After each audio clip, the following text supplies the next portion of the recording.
Vamos a pedir al Espíritu Santo que sea una vez más quien instruya este tiempo. Amén. Señor, aquí está tu iglesia, Padre.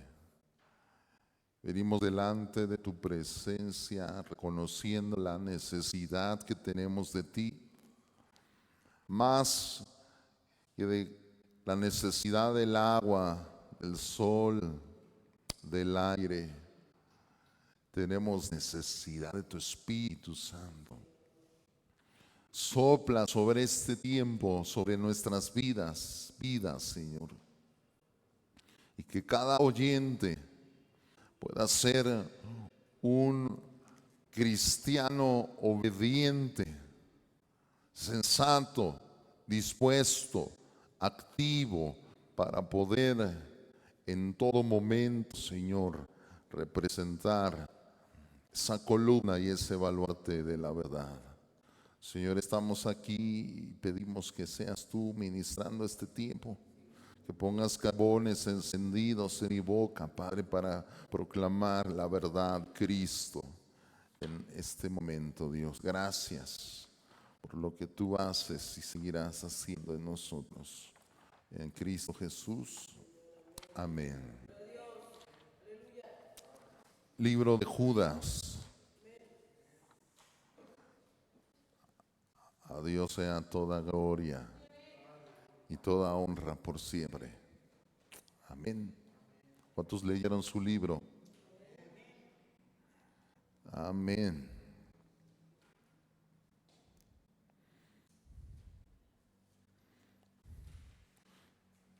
Nosotros no conocemos a Jesús según la carne, sino conocemos a Jesús en espíritu.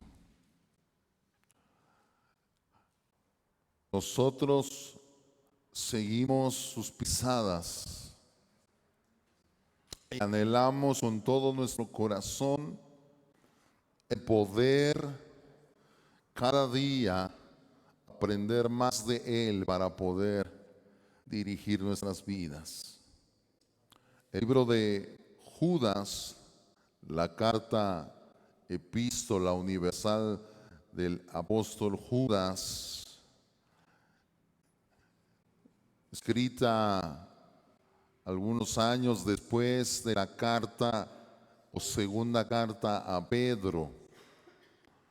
Es una carta con una cosmovisión firme, con una doctrina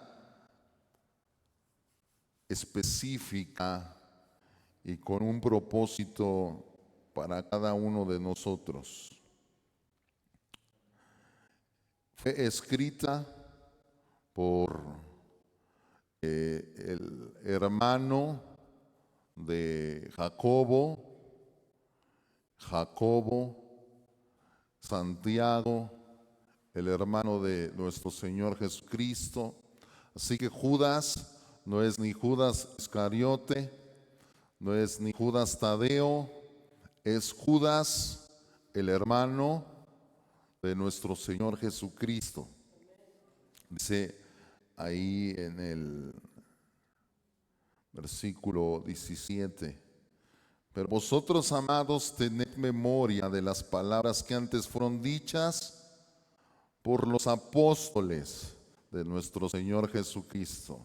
O sea, Él no se incluye entre los apóstoles que caminaron con nuestro Señor Jesucristo, sino que Él se incorpora después de la ascensión de nuestro Señor Jesucristo al ministerio al cual fuimos llamados todos.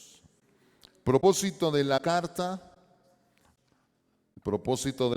lo encontramos en el versículo 3 y en el versículo 4. Vamos a leerlo. Dice: amados, por la gran solicitud que tenía de escribiros acerca de nuestra común salvación, me ha sido necesario escribiros exhortándoos que contendáis ardientemente por la fe que ha sido una vez dada a los santos.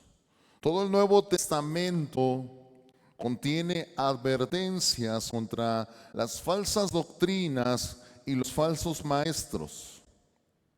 Pero esta epístola tan breve dedica este capítulo especial a esto.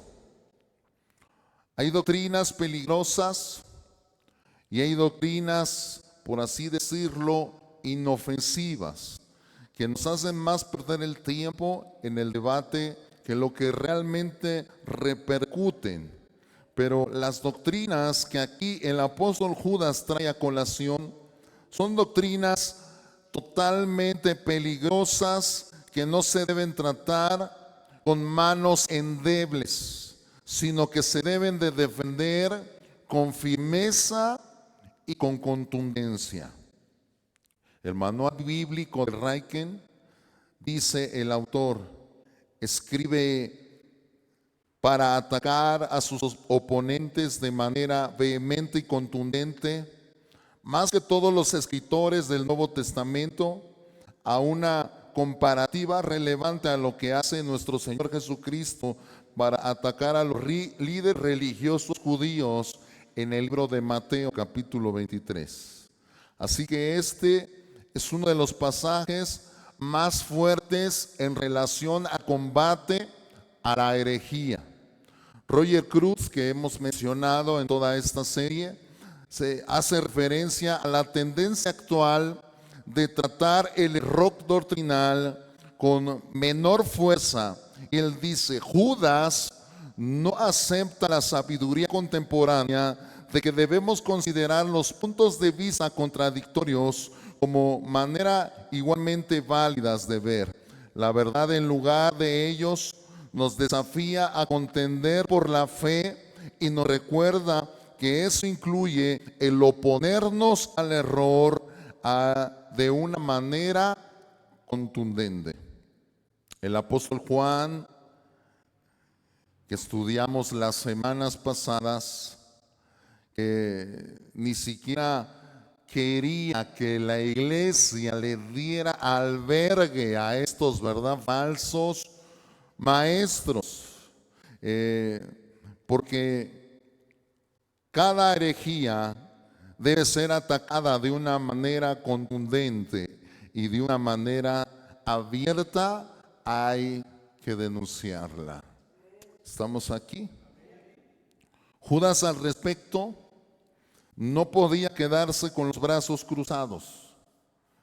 Y hablar del propósito de Judas es hablar de esta defensiva que debe de hacer la iglesia contra los falsos maestros. Así que el propósito de Judas es hacer una defensa ardiente, una defensa consciente y firme contra cada falso maestro que se levante en las diferentes épocas y temporadas de la vida cristiana.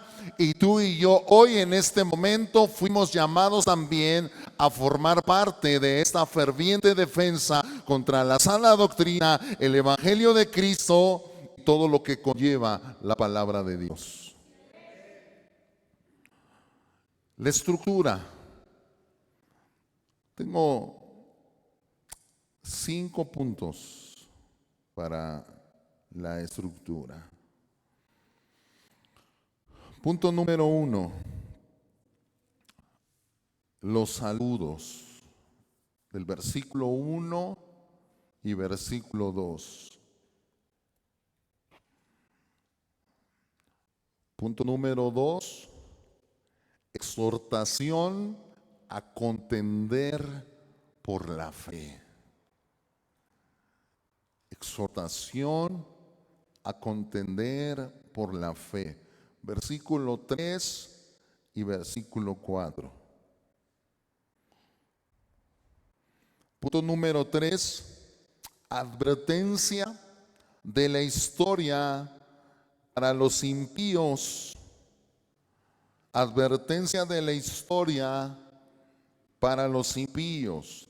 Del versículo 5 al versículo 16.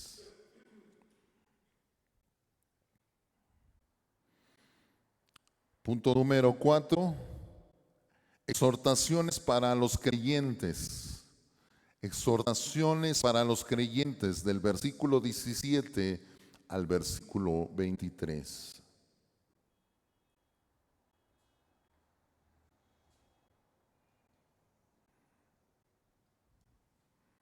Y finalmente veremos la doxología.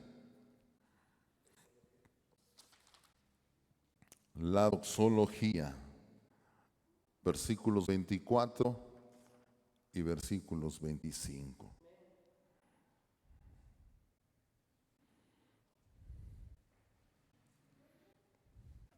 ¿Está listo? Estructura.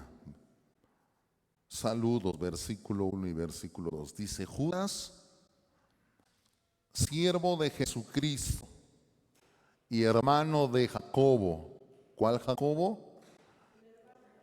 El hermano de Jesús. A los llamados, santificados en Dios Padre y guardados en Jesucristo. Esto ya aquí desde el saludo te debe de traer seguridad, te debe de traer convicción, te debe de traer esperanza. ¿Estás aquí? ¿Cuántos hijos de Dios hay aquí? Hay una regeneración que Dios está haciendo a través de su Espíritu Santo en la vida de todos y cada uno de los que estamos aquí. ¿Por qué? Porque fuimos llamados. Y porque fuimos llamados, estamos siendo santificados. Aquel que comenzó la buena obra, Él la perfeccionará. Así que todo aquel que es llamado debe de ser santificado. No está como aquel que dice: Dios me ama tal y como soy. Dios te ama a pesar de lo que eres. No te ama tal y como eres. Te ama a pesar de lo que eres. Pero si Él te llamó, tú puedes estar completamente convencido y seguro que Él te va a santificar. Así que el saludo ya trae aquí una palabra de esperanza. Sí, yo soy llamado y soy santificado en Dios Padre, en el Santo, Santo, Santo. Amén. Pero no solamente eso. Soy llamado, soy santificado y soy guardado en Jesucristo. ¿Quién podrá hacerte frente? ¿Quién podrá detenerte? ¿Quién podrá detener el propósito y la asignación que Dios ha depositado sobre todos y cada uno de los que estamos aquí? Si tú estás guardado, estás custodiado, estás envuelto en Cristo Jesús, nadie podrá tocarte. Mientras tú no te separes de la bendita mano de Dios, el diablo no puede hacerte nada. Estamos guardados. Sonríe el que tienes ahí cerca y dile: ¿qué más felicidad puede haber en tu vida? No es que gane México al rato 2-1. La máxima felicidad que puedes tener como hijo de Dios es que tú fuiste llamado para ser guardado. Esto no es cualquier cosa. Y dice versículo 2: misericordia y paz y amor os sean multiplicados. O sea, tú tienes ya estos ingredientes, ¿verdad? Y dice la palabra de Dios que la misericordia y paz y amor deben de irse multiplicando al grado de irse desarrollando cada vez más en tu vida, que sean cosas que día a día estén creciendo en ti. No es que tú ya lo hayas alcanzado todo, no es que ya tengas toda la misericordia que debes de tener, es que tú tienes misericordia, pero fuiste llamado, fuimos llamados a cada día ir acrecentando estas virtudes que solamente los llamados pueden tener. Cada día más misericordia, cada día más amor, cada día más paz, estar en paz con los, inclusive con aquellos que nos han ultrajado. ¿Estamos listos? Punto número 2, exhortación a contender por la fe. Este es el punto número 2. Es una exhortación que el apóstol Judas está haciendo a que nosotros contendamos por la fe, y es el propósito también. ¿Sí? Lo que acabamos de ver hace unos segundos, qué propósito tiene esta carta, también lo podemos ver en el punto número 2, porque esta es una exhortación a contender. Judas fue movido a hablar acerca de la salvación que tenía en común contra aquella iglesia aquí que él estaba escribiendo. Judas iba a hablar acerca de un tema en particular y lo explicará en el versículo 4, y es la defensa del ataque contra los salvos. Nosotros que somos salvos, nosotros que fuimos llamados, nosotros que estamos siendo protegidos por nuestro Señor Jesucristo, seremos atacados ideológicamente una y otra vez para que podamos caer de nuestra fe.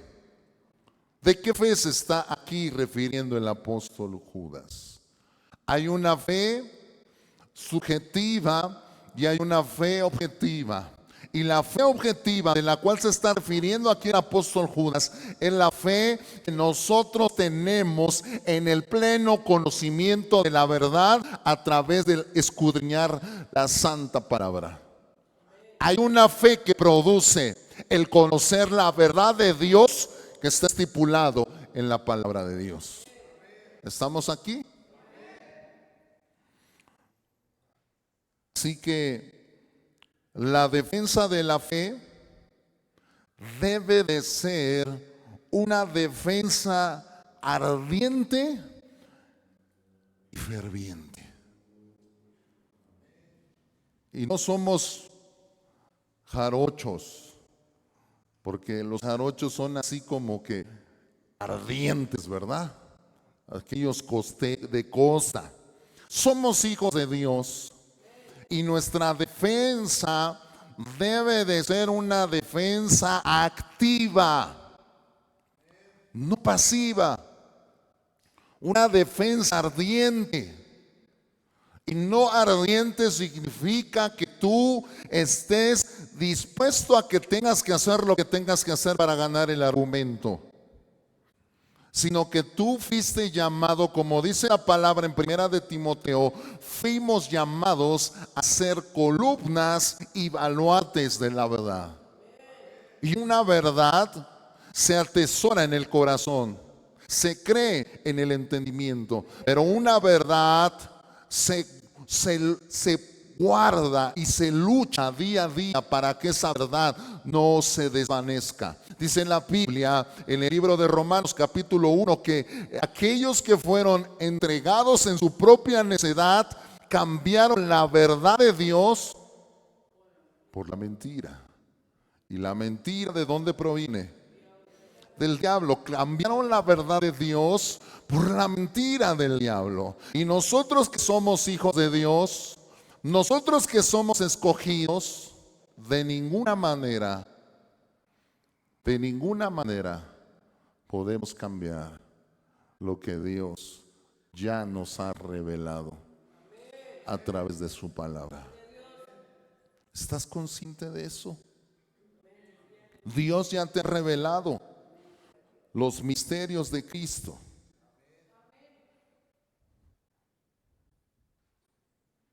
¿Qué cosas nos dice Judas acerca de estos falsos maestros? ¿Qué cosas? Número uno, los falsos maestros penetran en la vida de la iglesia de manera encubierta.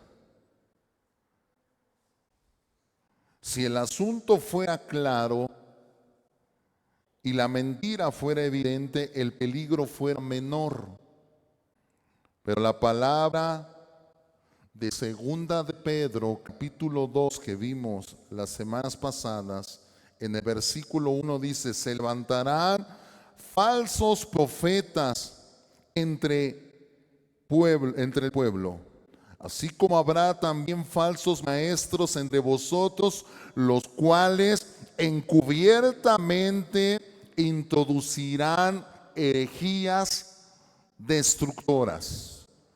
¿Qué características tienen estos falsos maestros? Son gente que van a entrar como iluminados de Dios, gente que no van a decir evidentemente que son hijos del diablo, pero entrarán como con verdad, encubiertamente, pero traerán herejías que distorsionarán la cosmovisión bíblica que tú y yo tenemos y nos persuadirán de que lo que nosotros creemos no es así como lo creemos.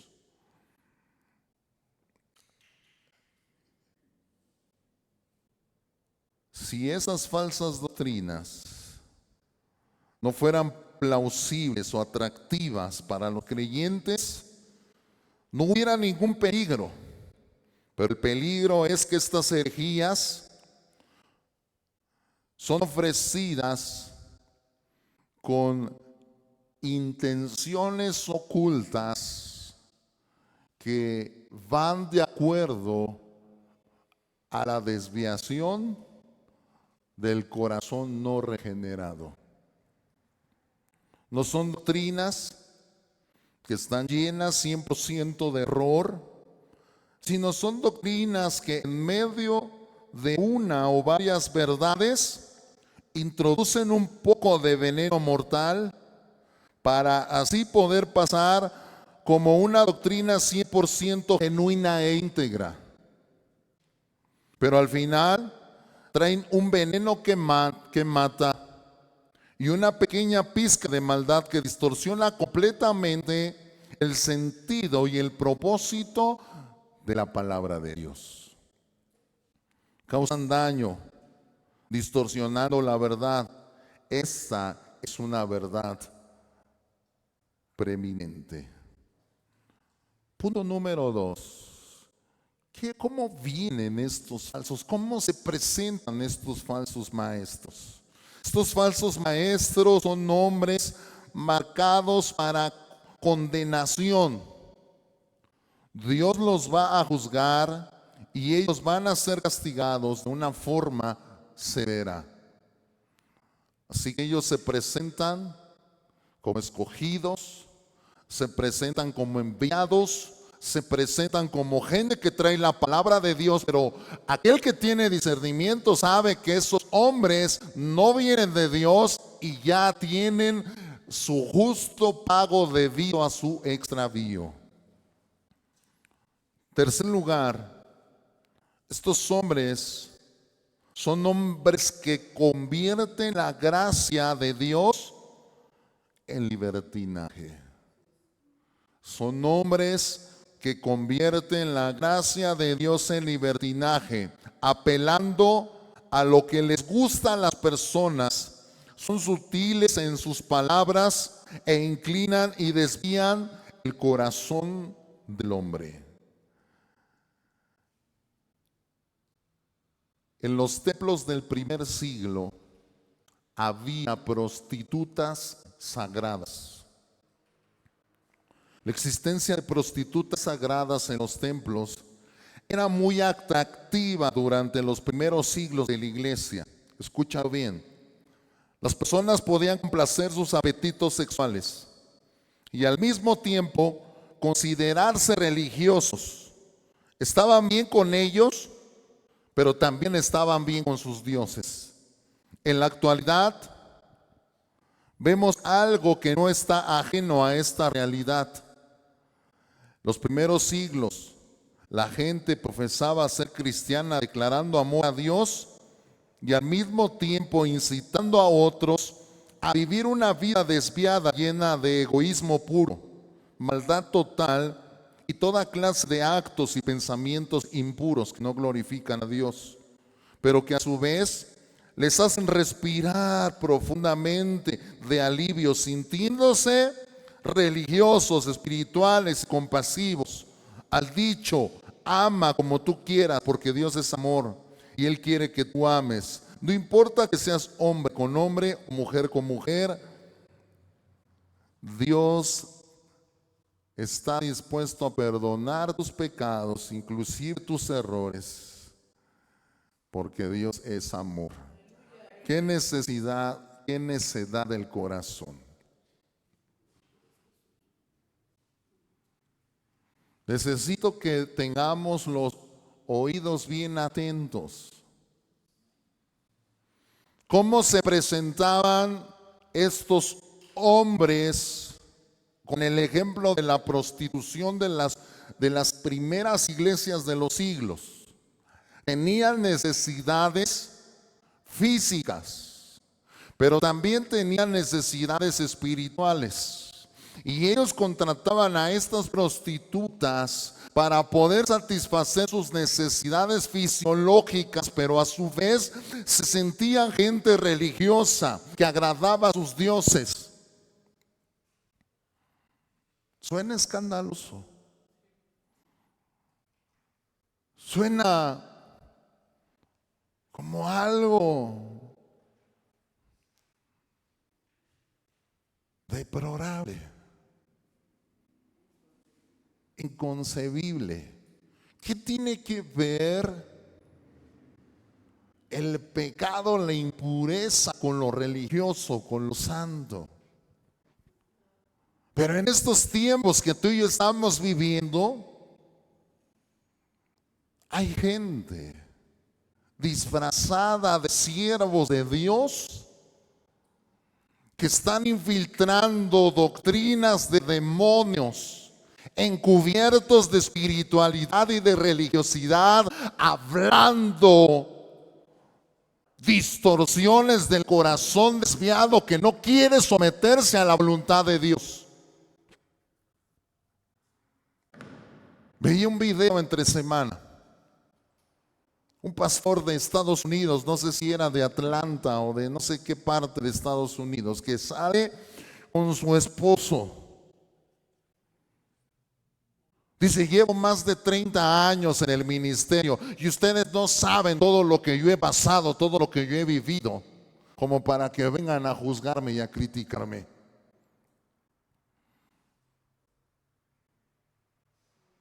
Apelando a la falsa compasión, a la falsa tolerancia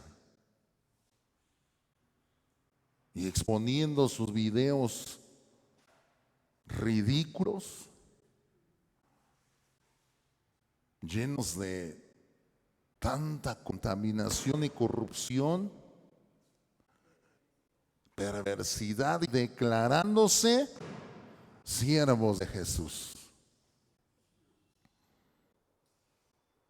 Y cuánta gente que no quiere abandonar sus malos hábitos, sus malas prácticas, pero también quiere acercarse de alguna manera a Dios, va y dice el eslogan de este siervo de Satanás: aquí en esta iglesia todos son recibidos. Qué fácil, ¿verdad? Qué fácil es llenar una iglesia de concupiscencia. Qué fácil es llenar una iglesia desviada completamente de la palabra de Dios y queriendo ser aceptado hacia los ojos de Dios, aunque el cielo esté en juicio inminente contra todos estos hombres que van tarde o temprano a pagar. Y tú y yo fuimos salvados y llamados y apartados. ¿Para qué? ¿Para quedar callados, mudados, o para defender ardientemente la verdad de Jesucristo? Un Dios que es 100% amor, pero es 100% santo, y que no tomará, escúchalo bien, no tomará por inocente al malvado, ni aceptará toda clase de desvíos y de concupiscencia, por muy bañada de amor que suene o que se vea, cuando está Él conociendo lo que dentro de cada corazón.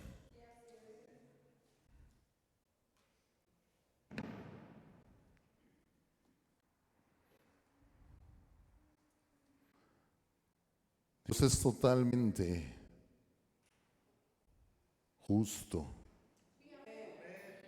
Otro ejemplo de falsa enseñanza contemporánea es el evangelio de la prosperidad, que apela a la ambición del corazón.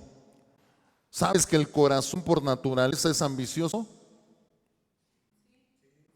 ¿Sí sabías o no sabías? O sea, si tú no tuvieras un tiempo de regeneración de la palabra de Dios, tu corazón siempre está. Por eso dice que el corazón del hombre es engañoso más que todas las cosas, porque siempre está desviado a su propia concupiscencia, porque no quiere ni puede someterse a la voluntad de Dios. Así que estos hombres de la enseñanza o la falsa enseñanza del evangelio de la prosperidad apelan a la ambición del corazón natural, pero siempre dando un golpecito de espiritualidad para apaciguar los toques naturales de nuestra conciencia. Me veo espiritualmente correcto, pero mi intención profunda y verdadera no es querer agradar y servir a Dios de una manera eficiente, sino verme espiritual al querer buscar mi fin, un fin lleno de mundanalidad y esta mundanalidad totalmente opuesta al mensaje del verdadero evangelio de nuestro Señor Jesucristo. El verdadero evangelio de nuestro Señor Jesucristo: que quiera venir en pos de mí, niéguese a sí mismo, tome su cruz, y entonces, solo entonces puede seguirme. Los falsos maestros no ven ninguna contradicción entre la gracia de Dios y el estilo de vida libre, lleno de libertinaje, que traducida esta palabra en la carta de Pedro se traduce como sensualidad, y lo compara en el contexto a los habitantes de Sodoma y Gomorra en 2 de Pedro capítulo 2 versículo 2. Dice: muchos seguirán su sensualidad, y por causa de ellos el camino de la verdad será blasfemado.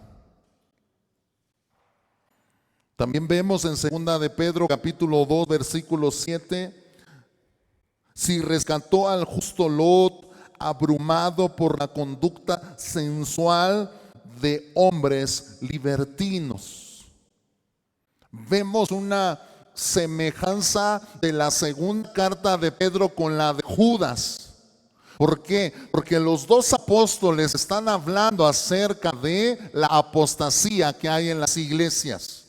Las dos cartas están hablando de gente que ha dejado la verdad de Dios para envolverse en la mentira del diablo.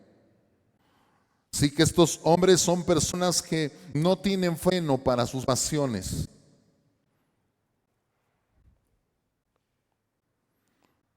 Por eso es que ellos practican toda clase de cosas que les plazca. Y está claro que es tentador para el grupo de personas que no viven una vida negada a sí mismo. Y hay gente que quiere dar rienda suelta a todas estas emociones y pasiones que resultan un estilo de vida alejado a la voluntad de Dios. Ahora, ¿qué tienen que hacer esos falsos maestros para lograr sus falsas doctrinas? Que sus falsas doctrinas florezcan en medio de la congregación. ¿Qué tienen que hacer? Primera, tienen que negar la soberanía absoluta del Señor Jesucristo. Ellos dicen que Jesucristo no es el soberano de nuestras vidas. Entonces, si Jesucristo no es soberano de nuestras vidas, es válido prácticamente todo. Versículo 4.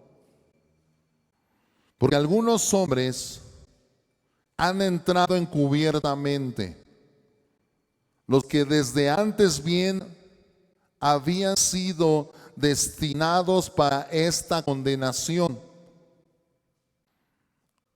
Hombres impíos que convierten en libertinaje la gracia de nuestro Dios y niegan a Dios, el único soberano, y a nuestro Señor Jesucristo.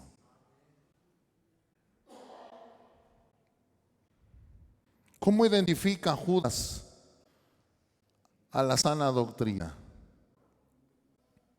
La identifica como la fe que de una vez y para siempre fue entregada a los santos. Nosotros no inventamos un conjunto de doctrinas, tenemos una fe que nos ha sido entregada, que Dios ha colocado en nuestras manos y que debemos cuidarla en nuestras vidas.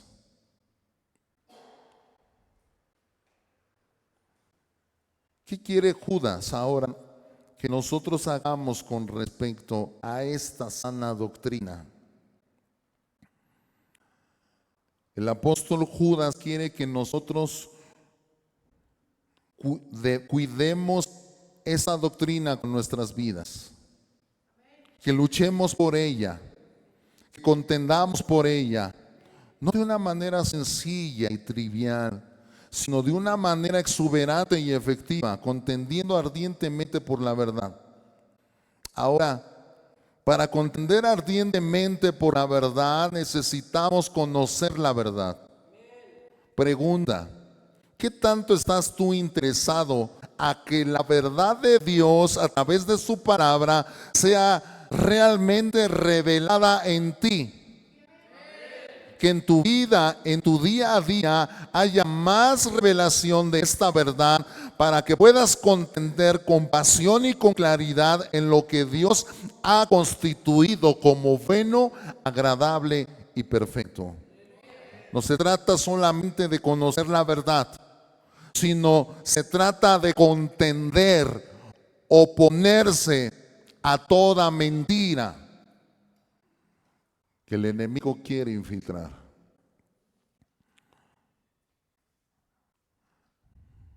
Este es un llamado que nos hace Judas a contender ardiente y fervientemente todo error. Hay mucha gente que se cree vocero de Dios y lo único que enseña es lo que tiene en su mente, una mente totalmente reprobada.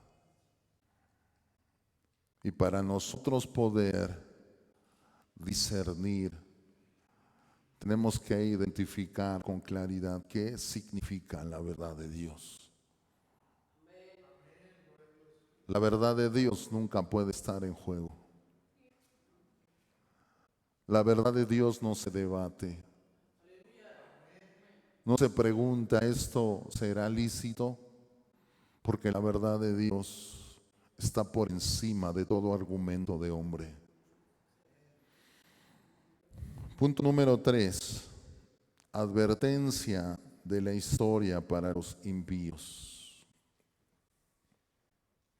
Acá cita Judas algunos casos de ejemplos pasados. Quiere que el mensaje sea contundente.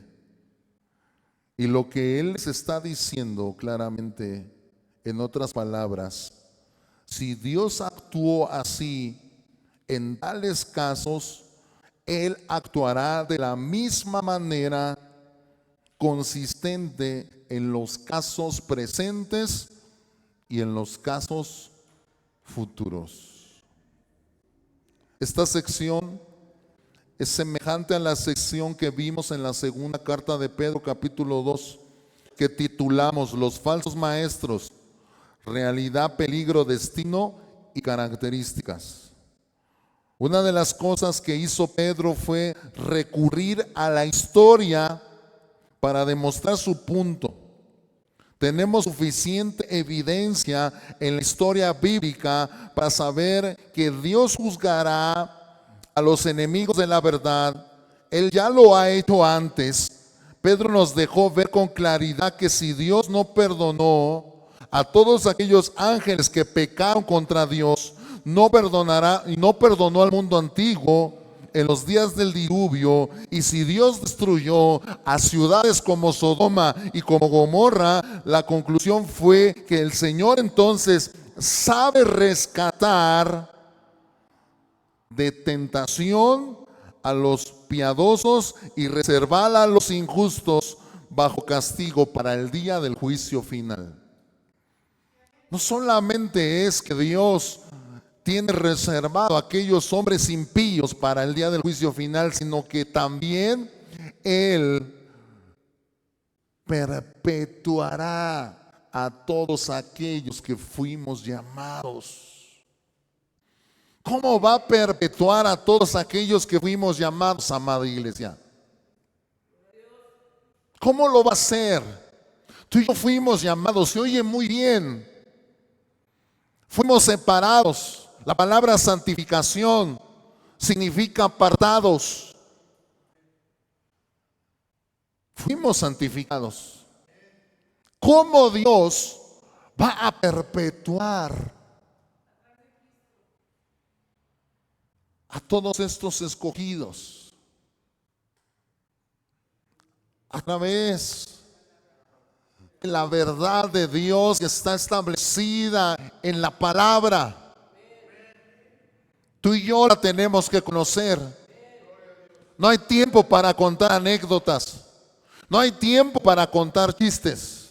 No hay tiempo para postergar el anuncio de la palabra de Dios en cada culto, en cada reunión. Tú tienes que recibir una verdad. Y no es mi verdad, no es lo que me pasó hace 2 años o hace 5 o hace 10. Es lo que Dios dice que quiere que hagamos. ¿Cómo es que Dios quiere que contendamos? ¿Cómo es que Dios quiere que nos apasionemos por esta verdad? Esta verdad debe de quemar dentro de nosotros como algo que está vivo, como algo que está ardiendo. No debe de ser algo que debemos tomar a la ligera. No debe de ser algo que tenemos que tomar con manos endebles. Tus manos deben de estar firmes del conocimiento de la verdad, para que cuando venga algo a tu vida, tú sepas cómo entroncar lo que Dios ha depositado en tu vida, porque la maldad y la mentira del diablo tiene que ser exhibida. No todo lo que te voy a hablar va a ir acorde a tus emociones y sentimientos, pero yo no le hablo a tus sentimientos, yo le hablo a tu entendimiento, para que el entendimiento que tú puedas adquirir de la verdad de Dios a través de su palabra sea un entendimiento que sepa regular tus emociones, que sepas tú lo que debes hacer cuando vengan los días malos. Y no tiene nada que ver con cómo te sientas, tiene todo que ver con cuánto sabes de la palabra de Dios. Así es que, amada iglesia, mi propósito es que cada semana combatamos ardientemente toda mentira, toda herejía, todo aquello que el diablo quiere introducir a la iglesia, para que tú y yo nos desviemos del único medio de salvación llamado Jesucristo. Jesucristo es nuestro blanco, nuestra meta, pero también es nuestro camino que nos va a llevar a poder conseguir esa vida gloriosa que espera y está esperando para todos aquellos que fuimos llamados hijos de Dios. No podemos detenernos. Hay ejemplos que Dios ha puesto para que nosotros tengamos memoria y conciencia. Dios perdonó a aquellos intransigentes que cuando Dios les habló, ellos le dieron la espalda a Dios. Dios fue y le dijo a Sodoma y a Gomorra: arrepiéntanse de sus maldades, arrepiéntanse de sus pecados, porque si no va a venir un fuego consumidor. Y Sodoma y Gomorra simplemente no entendieron ni quisieron entender, porque su corazón estaba totalmente inclinado hacia sus concupiscencias. Dice ahí en el versículo 5: mas quiero recordaros, ya que una vez lo habéis sabido, que el Señor, habiendo salvado al pueblo, sacándolo de Egipto, después destruyó a los que ¿qué? A los que no creyeron. Dile al que tienes a tu lado, escúchalo bien. Sin fe es imposible agradar a Dios. Los únicos que no creen son aquellos que no tienen fe. Y los que no tienen fe son aquellos que no han sido expuestos a la palabra de Dios. Porque dice la palabra de Dios que la fe viene ¿por qué? Por el oír la palabra de Dios. Tú oyes la palabra de Dios. La palabra de Dios produce fe en tu vida. Esa fe en tu vida produce certeza. Y esa certeza produce que tú estés en paz con Dios. Porque dice que aquel que vive por fe agrada a Dios. Y aquel que no tiene fe no puede agradar a Dios. Dice aquí, son 3 ejemplos. No perdonó a aquellos que no creyeron cuando el pueblo de Israel fue libertado. Versículo 6. Y a los ángeles que no guardaron su dignidad, sino que abandonaron su propia morada, los ha guardado. Ahí la palabra dice, los ha reservado bajo oscuridad, en prisiones eternas, para el juicio del gran día. Y también nos da el ejemplo: y como Sodoma y Gomorra, versículo 7, y las ciudades vecinas, las cuales de la misma manera que aquellos, habiendo fornicado e ido en pos de vicios contra la naturaleza, fueron puestos por ejemplo, sufriendo el castigo del fuego eterno. ¿Qué está diciendo aquí el apóstol Juan, el apóstol Judas? Dios no está jugando con el pecado. Dios no está jugando con las desviaciones de tu corazón. Dios no está jugando con la palabra santidad. Dios nos ama y por tanto nos ha llamado para ser santificados. Y si tú todavía no quieres ser santificado, mejor no te hubiera valido haberte metido a la iglesia. Porque aquí ya no hay vuelta atrás. Nada de que permítame otros 2 años, pastor. Yo creo que todavía, ¿cuál es el lema de aquellos que no quieren obedecer? Todavía no estoy preparado. Dame chance otros 10 años. Y dice Dios, no juegues conmigo, no te burles de mí. Yo te llamé con un propósito. Y no es que vivas conforme tu mundanalidad pasada.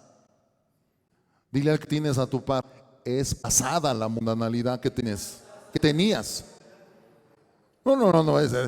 No vivas conforme tu mundanalidad. Ya esa mundanalidad ya no existe. Las cosas viejas, he aquí. ¿Ah, verdad que sí sabes? Esa mundanalidad tiene que ser que toda necedad tiene que ser, toda terquedad fuera en el nombre de Jesús, porque fuimos llamados a vivir una vida completamente diferente a la vida que el mundo lleva actualmente. Tú y yo no podemos vivir de la misma manera. Y una de las cosas que tenemos que pedir todos los días a Dios, dame esa capacidad de poder ver qué hermoso eres tú. Porque si tú ves lo hermoso que es Dios, nada, escúchalo bien, nada de lo que el mundo te pueda ofrecer te va a impresionar. Dice la palabra de Dios que el reino de los cielos en una de las parábolas es semejante a un hombre que se pone a trabajar en un terreno y entonces ve un tesoro. Él no iba por el tesoro, pero se encontró un tesoro. Y dice que fue y vendió todo lo que tenía. Porque ya no había algo más importante sino lo que él había encontrado en ese terreno. Ese terreno ahora tenía lo más preciado de su vida. Fue y vendió todo lo que tenía para poder conseguir lo que aún todavía no poseía. ¿Qué encontramos en Cristo? Él es la perla preciosa de alto precio. Si nosotros encontramos a Cristo como lo más hermoso, no vamos a tener duda en dejar todo lo que teníamos por haberlo alcanzado a Él, al único digno, al único hermoso, a lo más maravilloso.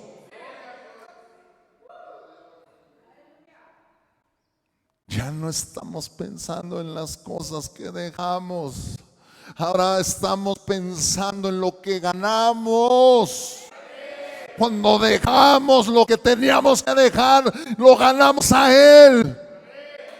Dice el apóstol Pablo, ahora todo lo que yo tenía por valioso, lo considero ahora como basura. Porque ahora lo tengo a Él. Lo más hermoso, lo más precioso.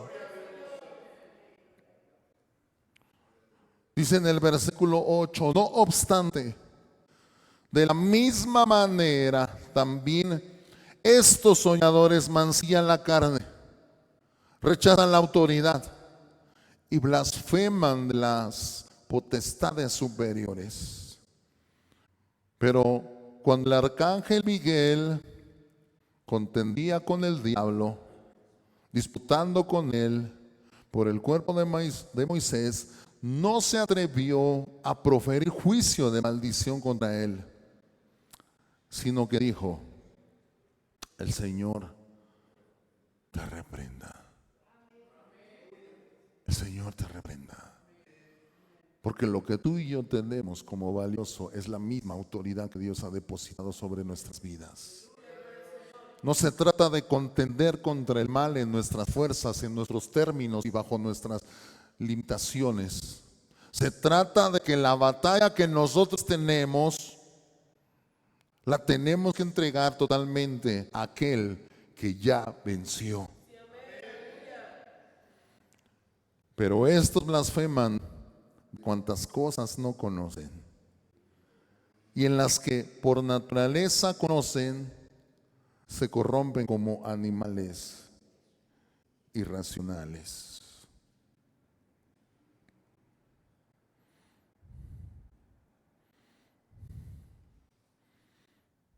Hay de ellos, versículo 11, porque han seguido el camino de Caín y se lanzaron por lucro en el error de Balaam y perecieron en la contradicción de Coré. aquí viene otra tríada de ejemplos.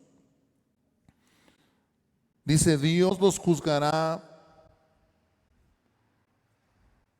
Dice, porque ellos han seguido el camino de Caín y se lanzaron por el error de Balaam y perecieron en la rebelión de Coré, a quien se los tragó la tierra. No sé si recuerdes. Judas aquí entonces da otra triada de ejemplos de juicio y castigo. El ejemplo de Caín, que fue el asesinato de su hermano; el de Balaam, que fue la codicia y el engaño; y el de Coré, que fue la rebelión. Marcas que tienen estos falsos maestros, rebeldes, codiciosos, que no tienen la mirada puesta en Cristo. En el versículo 12 y 13 podemos identificar 6 metáforas que el autor usa para describir a estos hombres. Versículo 12 y 13 dice: estos son manchas en vuestros agapes, que comiendo impúdicamente con vosotros se apacientan a sí mismos. Nubes sin agua, llevadas de acá para allá por los vientos; árboles otoñales que no tienen fruto, 2 veces muertos y desarraigados; fieras ondas del mar que traen espuma de su propia vergüenza; son estrellas errantes para las cuales está reservada eternamente la oscuridad de las tinieblas. Lean esto: son escollos ocultos. Si es la idea de un arrecife donde hay una masa de rocas sumergidas cerca de la superficie del agua, son personas que se introducen con un peligro oculto. Cualquiera que los ve dice: ahí está bien, pero en realidad no tienen nada. Dice aquí, son falsos pastores, haciendo referencia a Ezequiel capítulo 34. En el tercer lugar dice: son nubes sin agua, llevadas por el viento. Esperamos que traiga lluvia, pero no trae nada. En cuarto lugar, son árboles de otoño sin fruto. Esperamos que todo árbol dé fruto, pero estos no traen nada. El quinto ejemplo son olas furiosas del mar que arrojan como espuma su propia vergüenza. Y en sexto lugar, los llama estrellas errantes, que en lugar de brillar, dice que ellos están reservados para las tinieblas. Judas insiste en el juicio para estos personajes. Versículo 14 y versículos 15. Dice: de estos también profetizó Enoc, séptimo desde Adán, diciendo: he aquí, vino el Señor con sus santas decenas de millares para hacer juicio contra todos y dejar convictos a todos los impíos de todas sus obras impías que han hecho impíamente, y de todas las cosas duras que los pecadores impíos han hablado contra él. La impiedad es la marca de estos hombres. Son hombres que convierten la gracia de Dios en libertinaje, y al final dice la palabra que no les irá bien. Y a los impíos, sobre todo, si estos impíos promueven este tipo de libertinajes en otros. Versículo 16, vemos la descripción final.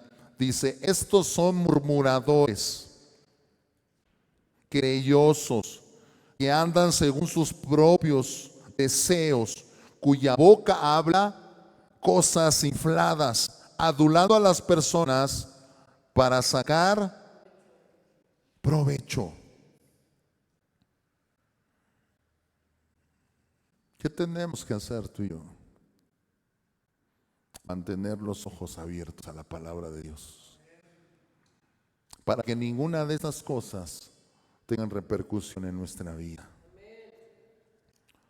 Punto número 4, exhortaciones para los creyentes. versículo 17 al 23. Aquí vemos un contraste en la narrativa. El tono del apóstol Judas cambia en el versículo 17. Lo que hace Judas primeramente es exhortar a los hermanos, es declararles que no deben de sorprenderse de la presencia de los falsos maestros. Pero ahora del versículo 17 en adelante cambia la narrativa. Dice, pero vosotros amados, así como que ya nos gusta más, ¿verdad? Tened memoria de las palabras que antes fueron dichos por los apóstoles de nuestro Señor Jesucristo, de los que os decían, en el postrer tiempo habrá burladores que andan según sus malvados deseos. Esto lo vimos en 2 de Pedro capítulo 3 versículo 3. Estos son los que causan divisiones, los sensuales, que no tienen al Espíritu, el Espíritu con E grande, el Espíritu Santo. Pero vosotros, amados, edificaos, porque sí tenemos el Espíritu.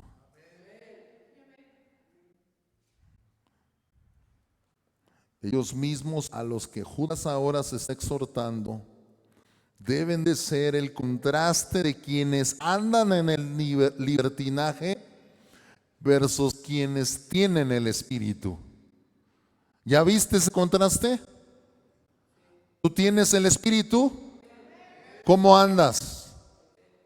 En contraste. No andas bajo los deseos de tu carne, no eres sensual, no andas lisonjeando a nadie. Al único que lisonjeas es a Dios. Los verdaderos creyentes, como dice el versículo 20, son los que oran en el Espíritu Santo. Los otros dicen tener relación con Dios, pero con sus hechos lo niegan. Pero los verdaderos creyentes, se puede decir totalmente lo contrario. Ellos tienen una relación verdadera con el Señor. Y esta relación debe de ser una relación que esté llena de la vitalidad. Leer versículos 21 y 22. Dice, conservaos en el amor de Dios. Vamos a leer. Dice ahí en el versículo 20, pero vosotros, amados, edificándoos sobre vuestra santísima fe, orando en el Espíritu Santo, conservaos en el amor de Dios, esperando la misericordia de nuestro Señor Jesucristo para vida eterna. De esta sección que estamos leyendo, el verbo principal es conservados. Conservados, ¿en dónde? En el amor de Dios. Los demás verbos dependen de este verbo central. Y la pregunta que se puede levantar en nuestras mentes es: ¿cómo conservo el amor de Dios? ¿Cómo conservo el amor de Dios? La respuesta, el apóstol Judas te da tres cosas.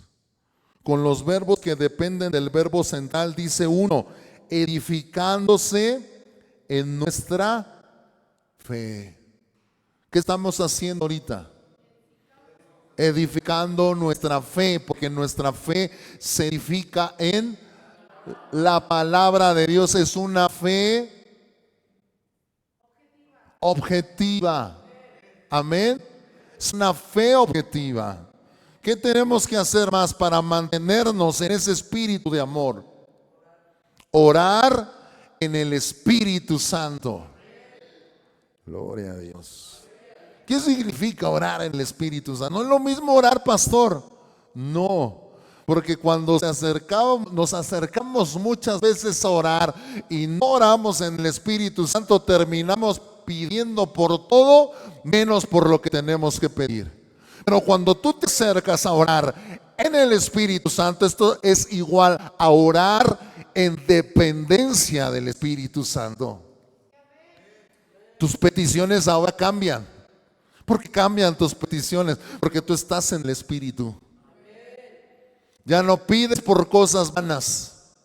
Ya no pides por cualquier situación. Ahora tu oración es específica, porque estás en el Espíritu. Y tres, tenemos que tener en mente siempre esperar la misericordia de nuestro Señor Jesucristo para vida eterna. Tenemos que vivir todos los días de nuestra vida con esta mentalidad. Cristo viene pronto. Esta es mi esperanza. Este es mi tesoro. Cristo viene pronto. Cristo viene pronto. Así que, amada iglesia, yo oro en el Espíritu. Todo el tiempo estoy pensando en la venida gloriosa de nuestro Señor Jesucristo. Y me edifico una y otra vez en la palabra. De esta manera puedo ejercitar el amor de Dios que Él quiere que yo tenga. Esta tríada es para conservarnos en el amor de Dios. Ahora, yo quiero, escúchalo bien, que tú tengas clara la diferencia entre un falso maestro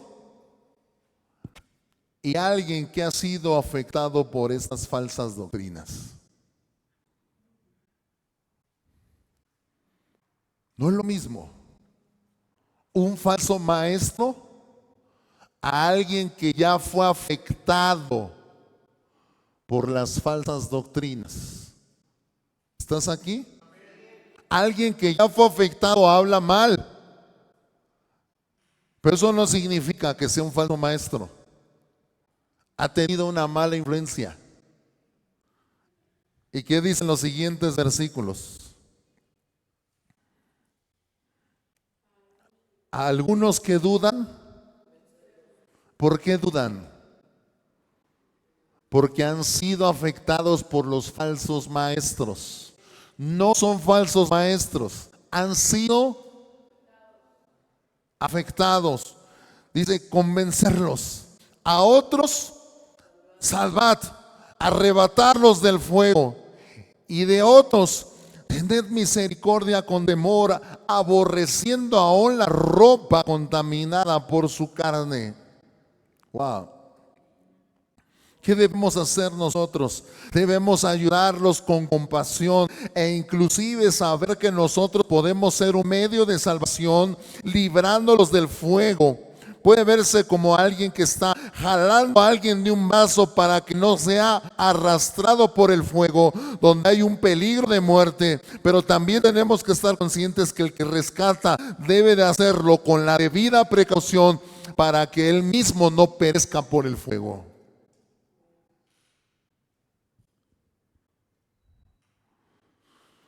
Finalmente veremos la doxología, versículo 24 y versículo 25. Dice, y aquel que es poderoso para guardarlos sin caída y presentarlos sin mancha delante de su gloria con gran alegría, al único y sabio Dios, nuestro Salvador, sea gloria y majestad, imperio y potestad, ahora y por los siglos de los siglos.